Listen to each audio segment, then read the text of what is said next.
Toastmasters, honored guests, and especially Solomon, our Toastmaster. What if I was to tell you that somebody who was described as painfully shy won 13 Grammy Awards? How about somebody, if I told you, was self-conscious about her weight, was being honored with the National Medal of Freedom? How about if I told you that somebody who had always dreamed of being a dancer would get an honorary doctorate from Harvard University? Yes, these are all fun facts about Ella Fitzgerald, who was, the first lady of song. Solomon, who don't know if you quite got that one yet. So today I wanted to talk to you about Ella because I often think about her every day in my life. I have often talked about how much I like her, I feel like, in table topics. But one of the reasons why she's always top of mind for me is because her life gives you a lot of lessons that are really good to take with you each and every day. And when you kind of reflect back on what you're going to do with your life, thinking about hers is a nice comparison. So the first lesson I wanted to share with you is don't let your past define you. So Ella was born, she would be 98, I think, this month. So her birthday is April 25th. And she was born in 1917. And she was born in Newport News, Virginia, which is down by Virginia Beach, if you know that area. Her parents were never married. They actually became estranged within a year of her life, or being born. And so she moved to New York City with her mom. And her mom met a new guy, and they had a daughter, and so she had a half-sister. And then her mom tragically died. There's some mixed sources. I don't know if it was a car accident or a heart attack, but when she was 15. So obviously her life was kind of shattered, and she ended up falling kind of into the streets of New York City. She let her grades drop, she dropped out of school, just ran away, and kind of, even at a time worked as, they said, a lookout in like a brothel. So definitely was a turning point that she was living through some tough times. And then I guess the famous story, if any of you guys are familiar with it, she ended up going to the Apollo Theater on amateur night one day. I'll actually tell you the date, hold on November 17th, 1934. And so it was amateur night. You could go there and do whatever you wanted to do. And I had mentioned that she wanted to be a dancer. That was what her dream was. And so she went there to try to dance, and instead she was so scared that she ended up singing. And obviously the rest is history, and she got discovered for her voice and not her dancing.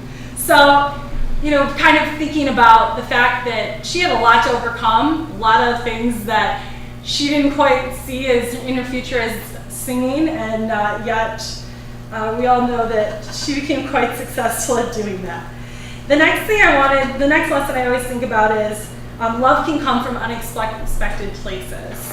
So Ella was married twice in her lifetime. First to a guy that was kind of a pimp, apparently, and so they got quickly annulled. And then the other one was to a guy who, she ended up divorcing within 10 years. And so she did not have success in love. Actually, even later in her life, she tried to get with it was like I want to say, Scandinavian background. So with the mixed racial, it was like taboo even at the time. So she was never successful in love. She actually couldn't have children, so she adopted her half-sister's son. And I would say she also spent so much time on the road that her relationship with her son actually got strained so much that there was times when they were estranged. So she had to turn to find love in other places, and for her it was in her performing. And she did that by using her audiences to remind her that she was loved. And I mean, if you listen to tapes, she's famous for being on the road, she would say 51 weeks out of the year. I mean, that was how much she traveled. And they say when she started singing with Chick Webb, who was, somebody who was, took her in when she was living on the street, they said she, toured for the next 25 years after that. So kind of thinking about that not everything comes in the way we all expect, and that you have to find the unexpected in places elsewhere. All right, and then my third tip for you guys, being humble and quietly charitable. So Ella was, as I already told you, not able to have kids, but she was famous for loving them. She donated, or not donated, but she supported nieces and nephews and cousins in her family. And often her friends would say, you know, I can't even imagine how many people she's supporting, but she, you know, never let the fact that she had success prevent her from sharing it with others. Another thing is she supported a lot of organizations quietly, including the American Heart Association and City Hope Medical Center, and there was even the Ella Fitzgerald Charitable Foundation that was founded in 1993, I think, so right before her death. And some of the things that foundation established, you know, supports is creating education and opportunities for children, fostering love and knowledge of music to students of music, providing healthcare, food, and shelter to those in need, and then research with the emphasis on diabetes, vision problem, and heart disease, which, if you read about her, were all things that she suffered from. So, at the end of this, I wanted to just tell you about somebody who I like to listen to her music and remind myself every day of what a beautiful person she was inside and out.